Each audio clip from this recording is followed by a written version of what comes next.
5, 4, 3, 2.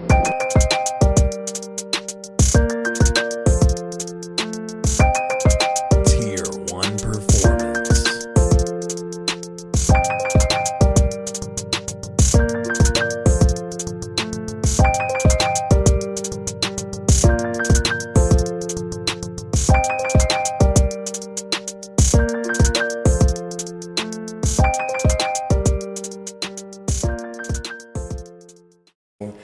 Hey guys, welcome back to Tier 1 Performance, In and Out Talks. We have a special guest again today, Mr. Tyler Starks, the #1 pitching coach in the North Houston area to date, right? Tyler, how you been? Welcome back. Been good, man. Been busy. Been excited to get back on. Trying to get back on here, find some time to talk I was about to say, you have been busy. You've been working Yes. your butt off. You've got people on these new pitching programs. You want Yes. to elaborate around there? Because it's been busy. Yeah, man. I'm just trying to provide a source to outside of lessons, outside of practice, to get these kids on essentially just an arm schedule, man. Like they throw every day, but they have no plan when they throw. Right. You know, like, hey, like, what'd you do today at practice? Hey, man, I threw to whatever feet, but like they have no real plan for moderating effort, moderating throws. Right. So just trying to. And then just getting them on, basically what I was doing as I got higher level, just trying to get on that earlier so that it's not a shock, or they know what they're supposed to be doing a lot earlier in their career, basically. Yeah, there's something to say, like, there's a difference between, like, playing catch, and then there's a difference between, practicing throwing. Oh, yeah, Right. 100%. Right? Like, I think when I got to college, like, at first, like, I had tendonitis throughout the majority of my high school. So, like, if you got to 90 feet and I felt warm, I was cutting it. Yeah. I was cutting it pretty bad, right? So, but, like, then I got to college and you have, like, a routine and there's a certain level of seriousness you have to take throwing. You have to be accurate, hit your partner in the chest or in the face or something like that, And it was kind of eye-opening to see that, like, how serious even catch is taken at the next level. And how separate it is by position. Like, Exactly. It's Like, super at the big. high school level, you see a lot of people that everybody's warming up and you can't tell what position they play. Exactly. When I got to college, man, it was like you knew who was an outfielder, who was an infielder, who was a pitcher, who was a catcher just by how they warmed up, and you could see the intent in the warming up, which is another thing I try to preach these kids. Like, warming up isn't a have to. Warming up is a preparation for what you plan to do. I was about to say, like, it kind of gets to that, like, that level of seriousness, kind of like, I don't know, it's kind of like when you walk out of the locker room, there's, like, this kind of, like, aura. Yeah, that you walk out, like, all of a sudden, like, oh, like, it's go time. Like, it's real. No one's smiling. No one's popping out jokes. Like, it's not summer ball anymore. Like, we have stepped onto the field. Everyone's serious. It's business. It's all business. It's serious. And then, like, next thing you know, you just hear, like, the glove throwing of the ball and the pop of the leather. Yeah, dude. a lot of pops, dude. No bad catches. Like, Yeah, no everything's bad- it's squared crisp. up, pocketed. Yeah. It's just crisp. And, See, everybody loves to throw aura around now. That's what I'm But saying. few people understand what it actually aura is. is, bro. You only know it when you see it. Exactly. And it's like, yeah, that's it, dude. Because I remember, like, dude, we got out there, and usually, like, in practice in college, we were playing, like, the University of Florida.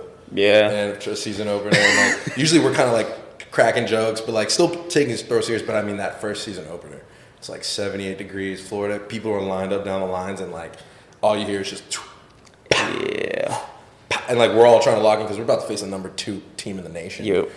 Like, we're kind of just all, and, like, that's the level of seriousness, like, I always took when I played baseball in high school, but when I had a whole team matching that, because we were all that player in high school, like, it's incredible. It's a whole different Very ballgame. much so. Very Yeah. different. So what kind of separates your arm throwing programs from, like, everyone else's?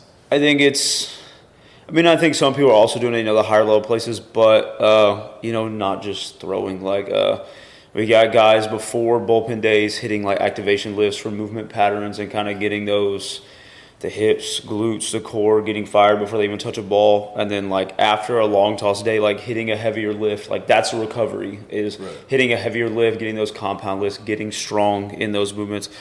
So, doing more than just throwing, taking it outside. I mean, a lot of these guys at 15, 16 years old, like, their throwing motion is as good as it's going to get. Right. Like, we're not going to teach them out of that, but, like, putting strength, range of motion, and, like, explosiveness onto that pattern and going from there. So I think that's what I'm trying to do, is just. And I think, like, seeing you at DBAT, like, obviously it's it's no myth that like you have a lot of lessons and you have a lot of clients and you're booked out months in advance. Like it's all very true accusations, right? Like, so like as I'm, sometimes I'm back there with you, I see you utilizing very different tools and instruments and all that.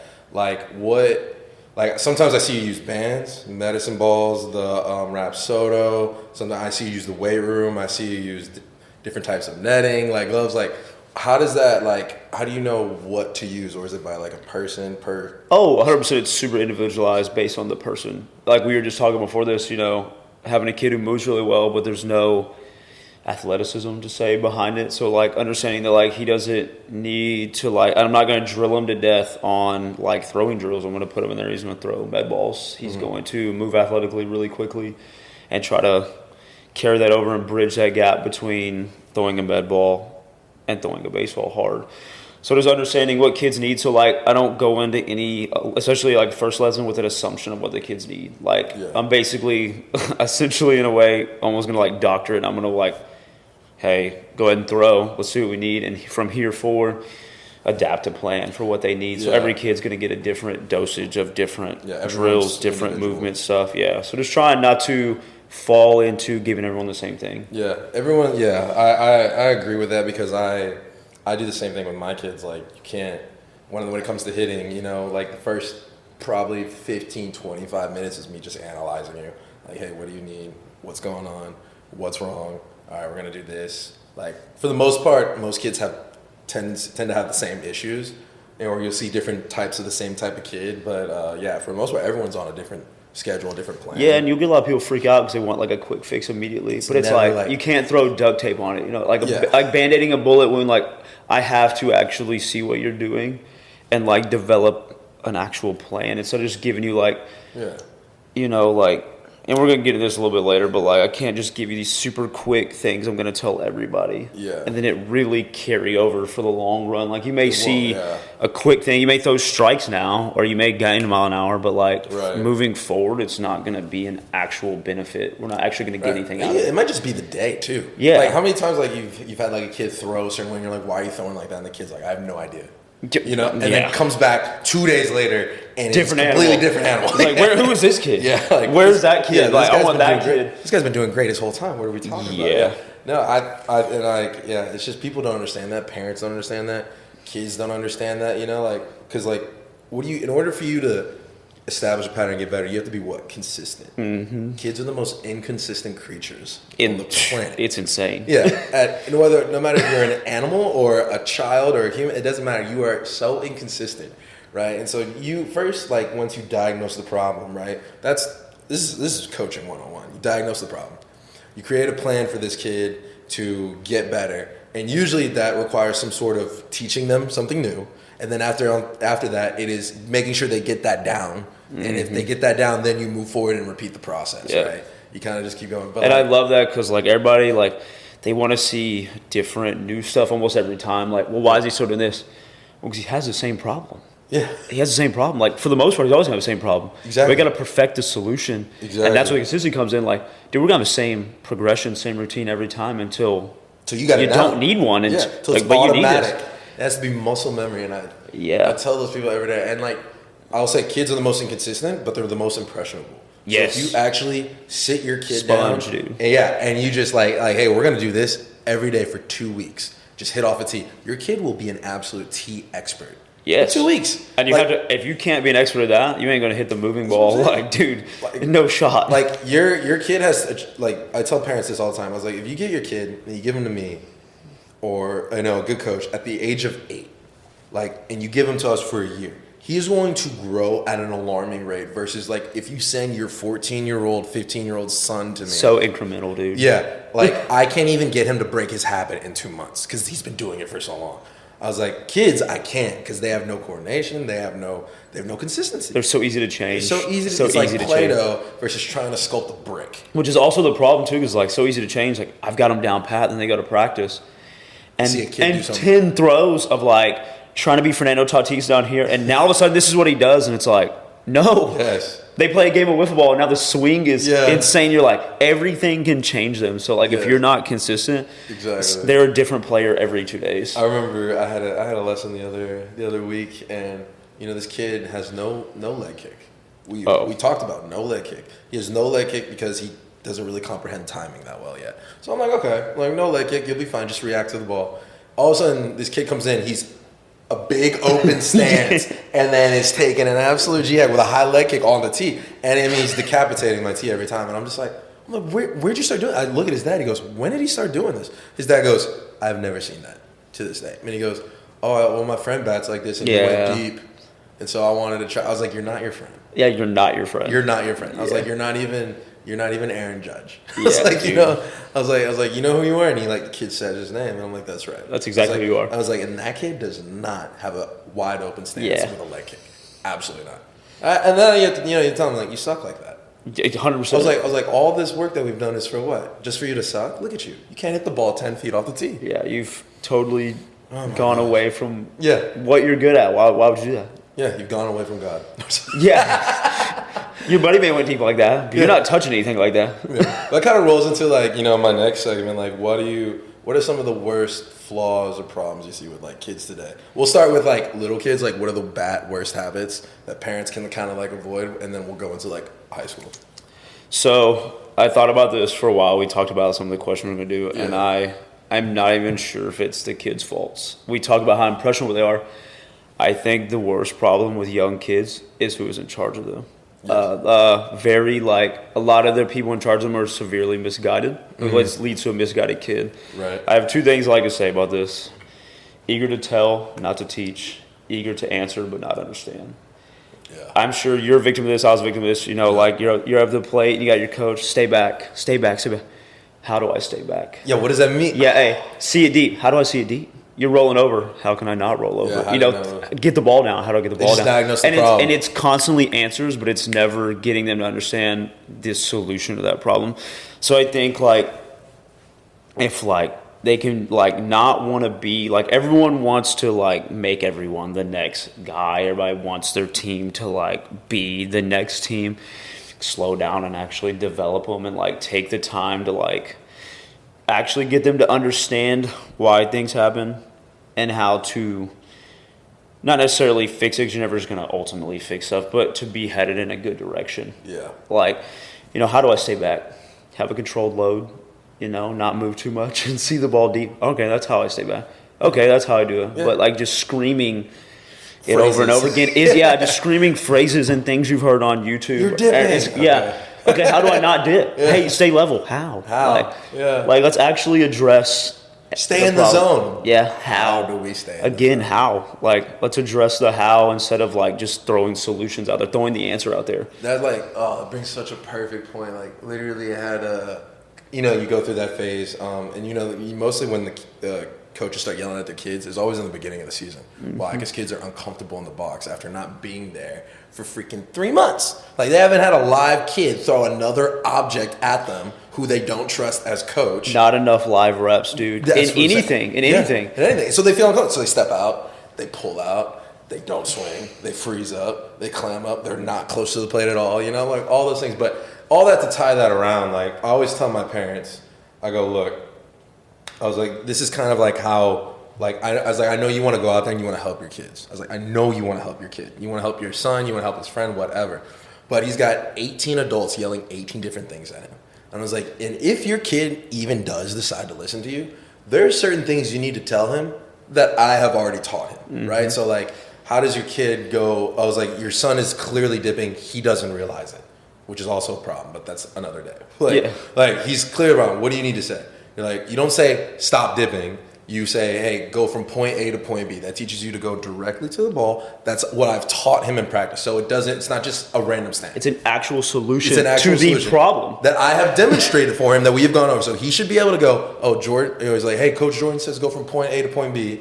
Oh, I know, point A, direct to the ball. Now I'm in the zone. I'm going direct. I'm not dipping. That's how we solve it, all right? And so then, I'll be like, hey, he's not staying inside the baseball, right? So you tell him, hey, stay inside the baseball. What does Jordan say? Says bring in your elbow slightly, but keep your backside straight. That's how your hands stay in, blah, blah, And now I'm going to actually stay inside the baseball without yelling. Stay inside the baseball. Exactly. Right? So but then I go, but I was like, you as a parent don't know how to diagnose that. I was like, so here's what we do. So I tell them, I was like, majority of the times I take the kid's bat. Like, let's say this is the barrel. I go, yeah, if you hit the ball at the end of the bat or you hit on the inside part of the bat, we can immediately assume it's probably a timing issue for the most part. I'd say like 80% of the time it's a timing issue. And so I was like, but if you hit it on a barrel and the ball doesn't go where you want it to go, it's a fundamental issue, which means you swing. So I was like, so you should be able, I was like, your kid, or especially you, should be able, if your kid hits it off the end of the bat or gets hit up inside, his timing is off. Therefore, you can say, hey, slow down, control your load, right? So you know that your son is in a ready position to hit on time. That is an easy solution. If it hits the barrel right here, right, let's say it pops up, means he's underneath it. Right, for the most part, this is like I'm talking about an 8-year-old kid, not diagnosing a college athlete. Yeah, 100%. Completely different. Yeah. Right. So or let's say he hits the ball hard, but it's a hard ground ball to shortstop. What does that mean? He's wrapping around the ball. He's on time. He's just wrapping around the ball. You know what I'm saying? So he's got to stay inside. Like I tell parents, like key things like that, so then you can tell them these phrases that we know, which is the solution. Back to consistency, right? Like it's consistency. We are all trying to get him to do the same thing, avoid the same mistakes, but he's hearing it in like 27 different ways. Yeah. And like it's like throwing a bucket of balls and asking him to catch all of them. It's impossible. Yeah. Let's give him one thing, man. Like, hey, exactly. let's hit those key points. Let's get point A to point B. If I have 7 people telling me point A to point B, I'm probably gonna start believing I need to get point A to point B, and I'm gonna try to start doing that. Yeah, exactly. But like, if it's 8 different things, no consistency, even the instruction, then. And I don't know if you and your pitchers and your hitters try to do this, but I always try to make my lessons feel what they're doing wrong. Like, hey, you got to feel it because I'm not gonna be there to tell you. Yes, dude. Bro, I was like, you have to have some sort of body cognization or some sort of body like awareness that you're like. Oh, hey, what? Like, because you know, when we swing, like we take an absolute G-hack, but that ball did not go 400 feet. You were immediately like, how did that? Whoa, you're appalled, bro. Yeah, like, that was the one, bro. Yeah, I was like, I could have swore, like I saw God at the end of that swing. Like, how did that ball not go away? So you immediately start what? Like, this is what gamers do, right? For me, like, why did that not happen? Yeah. Why did that not happen? Like, where'd that ball go? The ball went straight back. I missed it because I probably tried to tweak it or something like that. You know what I'm saying? But it's amazing how kids will just go up there, take 3 pitches, strike out, don't know how they swung, and then I'd be like, what just happened up there? And they're like, I have no idea. Lost, blacked out. Yeah, blacked out. Yeah, exactly. Yeah, like you said, you're talking about feel, and someone asked me today, like, I guess to like describe my coaching style, and it was it, like force feel. If you go in there and you watch me give 30-minute lesson, whatever, like everything is the force of feeling we're trying to chase. So there's no guessing. You want to avoid the guessing. Like I'm going to put you in a position to feel exactly what we're trying to feel. So you like, that's it. That's it. There's no guessing. There's no, well, maybe. No. You felt that. And not even chasing a product. Like you felt it. You threw it 2 feet above the strike zone, but you felt what we're talking about. Good. We can fix the timing. Yeah. It's harder to chase a feeling and like actually get that feeling consistently. So that's I love that, and that's exactly what I'm trying to do. Everything is to get to a desired feeling. So let me ask you this: as when you were a player, did you have a hard time feeling out your body hitting, or did you have a hard time feeling out your body pitching? Like when you did something wrong, because I think it's different. Another thing I talk about all the time: I became a better hitter the day I understood how to pitch. I understood how I felt on the mound, and like I say super lucky. I also hate it. Smaller guy. Mm-hmm. Very lucky to be able to control my body because of that. You have great body control. I always understood where my body was because there wasn't a whole lot of body to worry about. But pitching-wise, I think I definitely had a better understanding of where my body was, timing-wise, in space. And then understanding that, taking that to the plate, I then became a better hitter. So, yeah, I think I definitely, because like most of us, I lunged a ton at the plate because it's get back. Now when I get back, I get forward. And so but no. Taking in the lower half, this is how I pitch. Hey, let's do that with a bat. You want to know something crazy? Is I have a friend from college, and he went to, I don't know if it was D3 or JUCO, but then he transferred to URI. He was a shortstop, and then he's like, he always had a strong arm. He's like, I'm gonna go pitching. So he ends up becoming our Saturday guy. His name is Matt Murphy, and I remember me, him, and my friend Sammy we were all like, it's winter break, and he's working doing dry stuff, and we're hitting off a machine, and the machine is going out like 95, and like me and Sam are fucking struggling. It's also 20 degrees outside, but we're in the barn, so it's like 65, and I mean we're just like I'm slicing through 95, like it's not going right. and I'm heated. And like, Murph comes over and he goes, hey, let me try, and he hasn't swung a bat in like 6 months. Just starts teeing off, and like, and it had something, yeah, it pissed me off. Yeah. I immediately told him to leave. Like, I told him to get out. You drive me nuts, bro. Yeah, I was like, get out, bro. We get it. And I was like, and then like, Sam, I think it was Sam that posed the smart question, and he goes like, how are you able to do that, and he's like, I don't know, I just see it better, like I understand like my body, like, he's like, it's weird after taking off from hitting and working on pitching, like I'm able to do it. And that kind of got to me, and a couple months later I ended up talking to one of my pitching coaches who like obviously doesn't coach me, but I was having arm problems, and I was like it never once occurred to me to like learn how to pitch just so I can also, maybe not throw 93 from a crow hop, maybe throw 93 from a standstill like those guys do. And then if I had a crow hop, I throw harder. Not hurt. Like, yeah. I was like, and then like, you take it, and then I kind of learned this more as I was coaching, like lower half of your body for hitting is very identical to the lower half of your pitching, and it's crazy. But like, I had no feel of that in college, but I have a huge feel of it now, especially, and I think that's freaking insane. So I was always curious because you pitch at the high level and hit at the high level. I mean, you'll see those big league pitchers do take pitcher BP, and they have a ton of, like, obviously they're not good hitters. They have a ton of pop. They understand how the sequence, dude. Like, it's all the same. Yeah. 2 hands with a bat, separated with. Let's try to get that. So if you understand one, I think it's a huge point. It can be super beneficial if you can try to cross that bridge.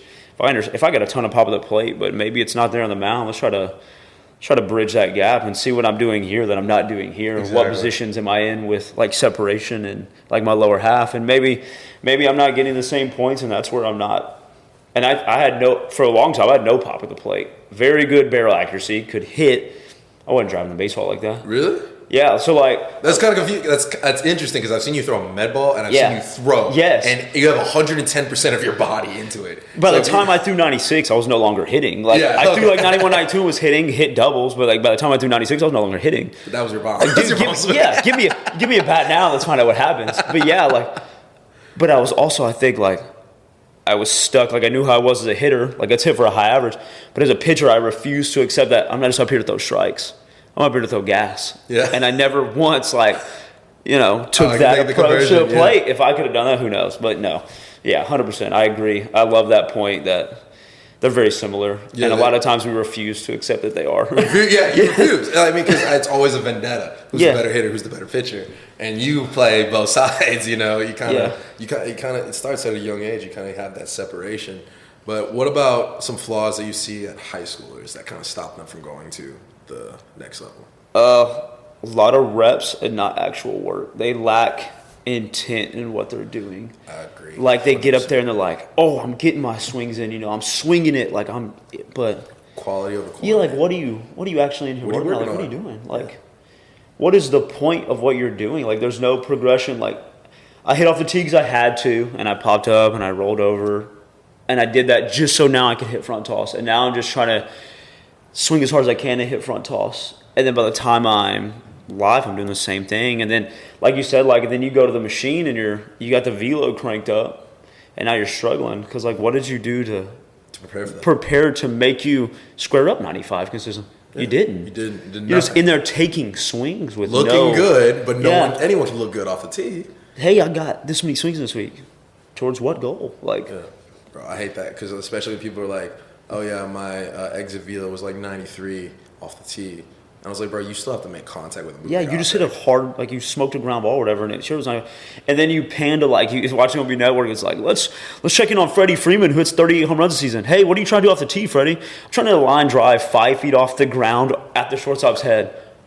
Hey, what's your BP look like, Freddie? I'm hitting oppo line drives. Not even opening up, trying to hit bombs. Yeah. Oh, and magically now I'm hitting 35 to 40 home runs a season. That's crazy. Yeah. It's like he must practice hitting home runs all the time. Yeah, for sure. He must just be dude's choked up hitting one hop ground balls to left field.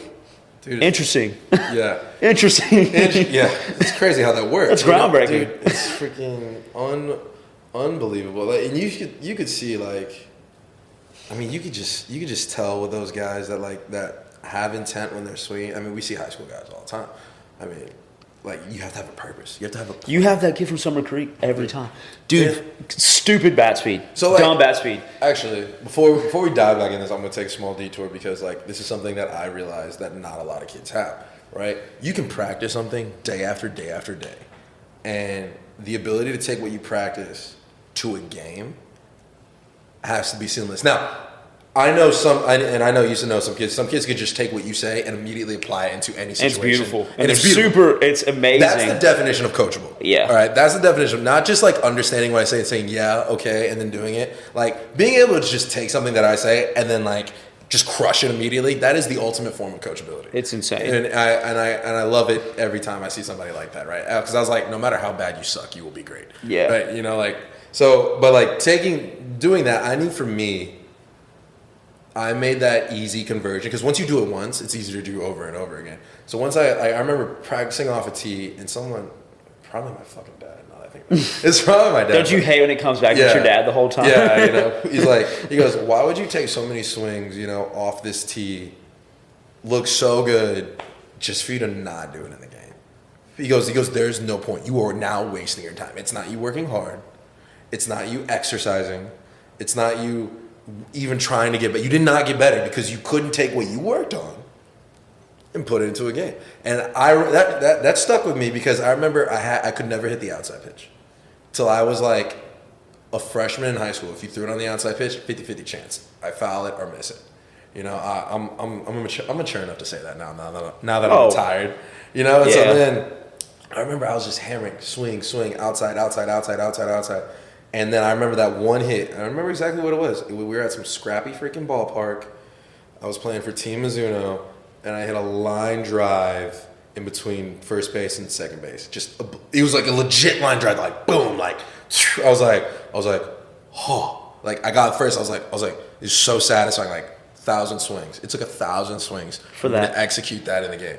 Like next time, it probably took maybe like 200. And then after that, I could start hitting oppo. Now I'm like, now where we're going to? Oh yeah, curveballs. Like, yeah, we'll move on. But like that's exactly. But now like taking that, and I see that struggling with kids, like 10-year-olds, my 8-year-olds, 9-year-olds, 10-year-olds.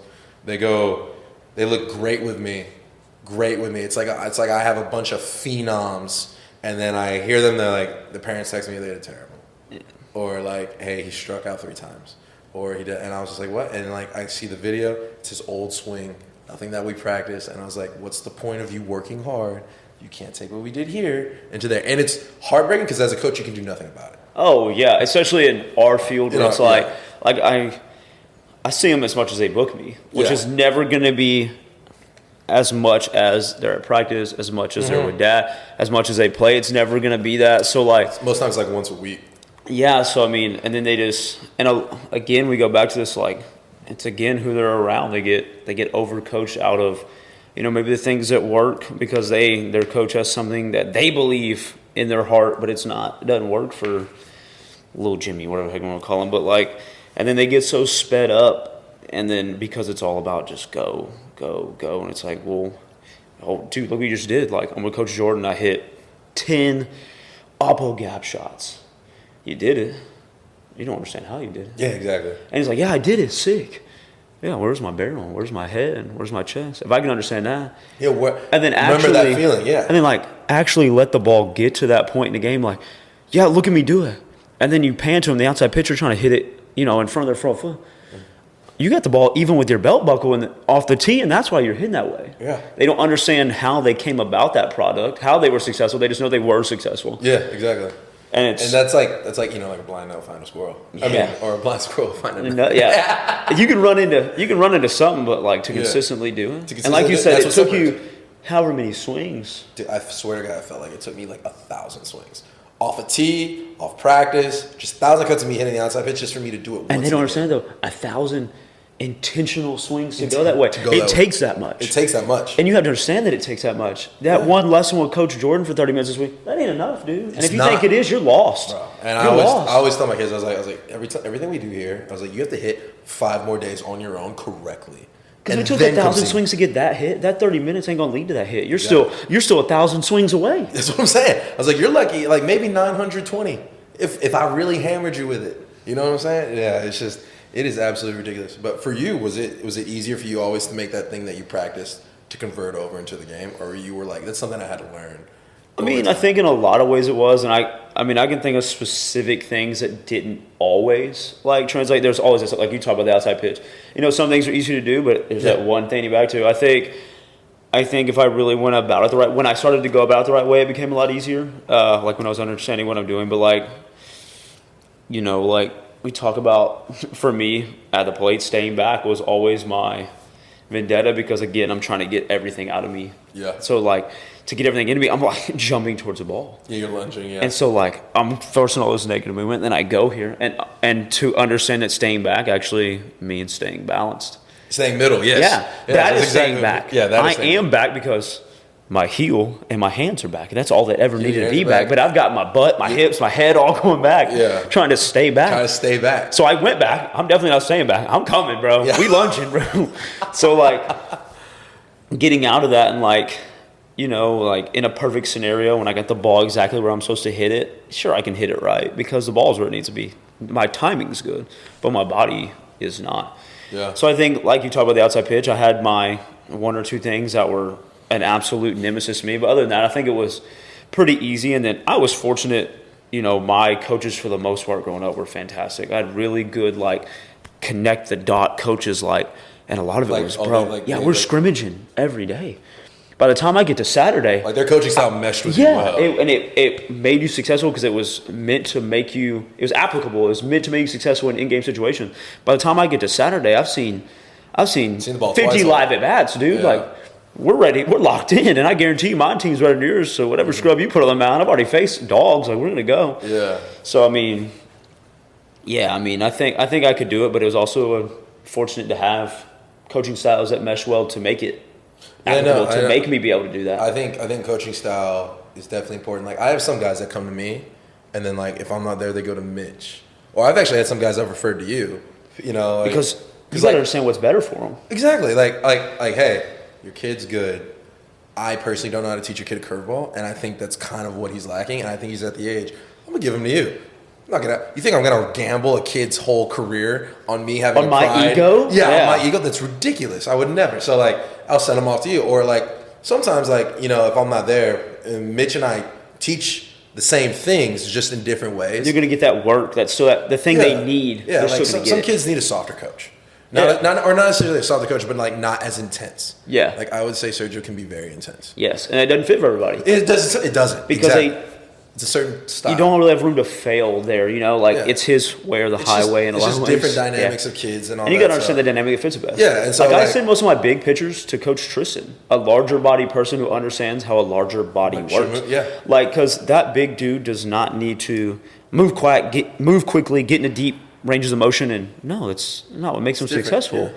You need to go see someone who had to move like that because. How am I ever going to understand what it's like to be 6'2" or 200 pounds? Yeah. I can't. I've never been there. I've never been in those shoes. I can't do that.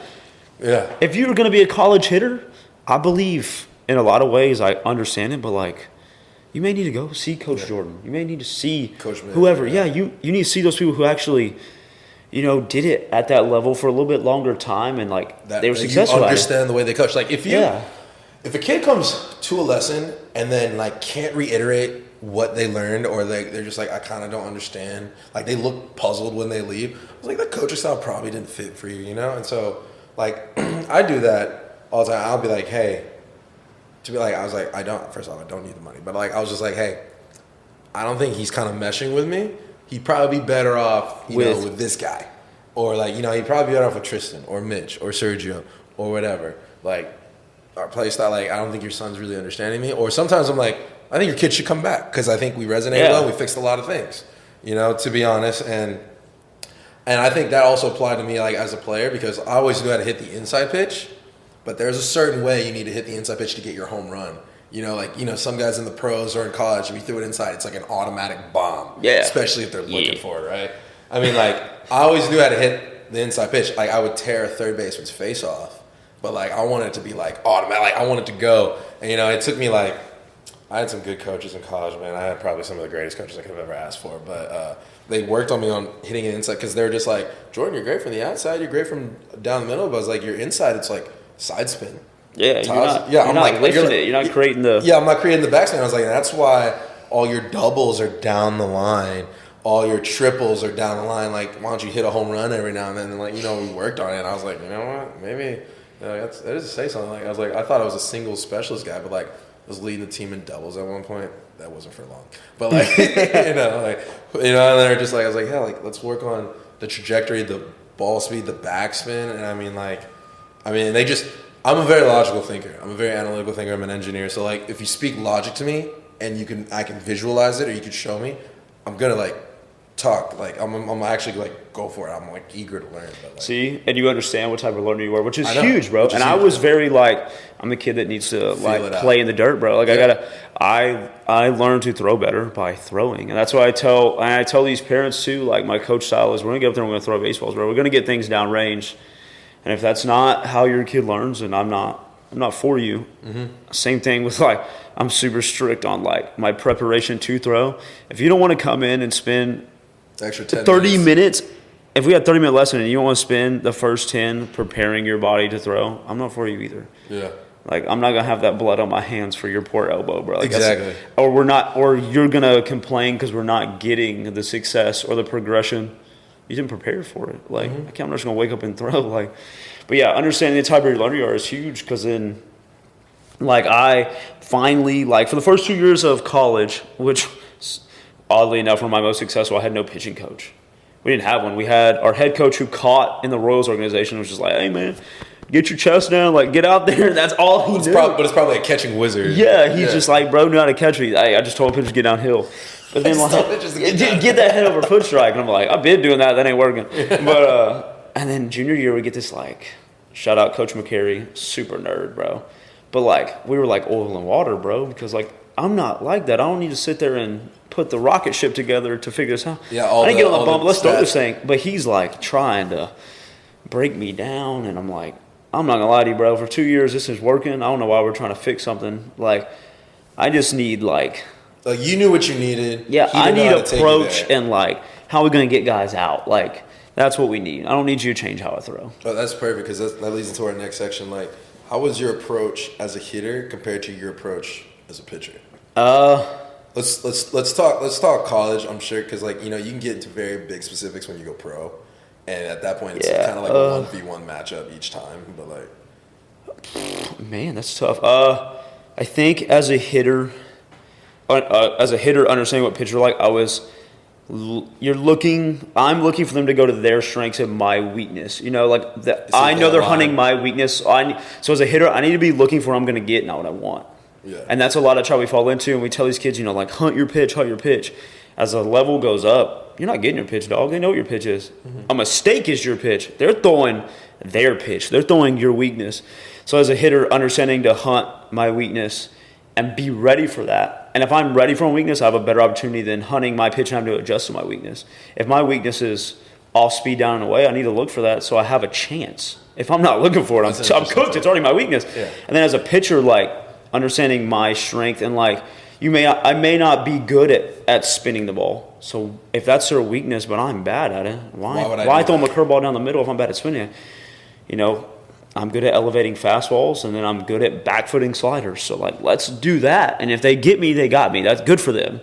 But, so, like, as a pitcher, being aggressive and pitching to my strengths, and as a hitter, understanding that, like, at a higher level, they're better at attacking weaknesses. So, like, look for that.